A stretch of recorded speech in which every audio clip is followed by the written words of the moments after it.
41. Good Preaching. 2 or 3 years after World War II ended, an elderly pastor took me to lunch one day.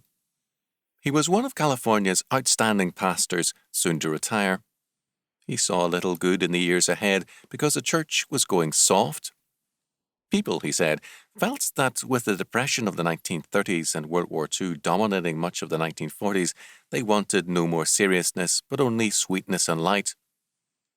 All men, he said, are sinners, either lost sinners or saved sinners, and they need the blunt, hard Word of God to keep them from being settled on their lees, satisfied in their sins and shortcoming.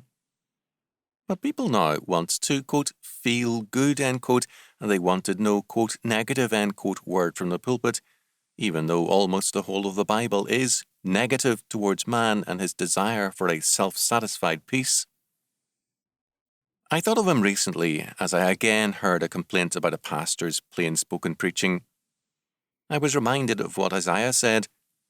This is a rebellious people, lying children, children that will not hear the law of the Lord, which say to the seers, see not, and to the prophets, prophesy not unto us right things, speak unto us smooth things, prophesy deceits. Isaiah 30:9 and 10.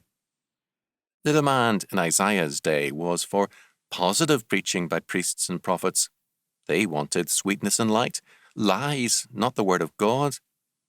They did get from most religious leaders the preaching they wanted, but from God they got judgment. Will this be true of our generation also? Will we get, quote, our kind, end quote, of preaching, but God's kind of judgment? Time is running out. Hear ye the word of the Lord. Tell your pastor, give it to us straight and thank him for it and for his love in Christ. Remember, our Lord says, as many as I love, I rebuke and chasten. Revelation 3:19.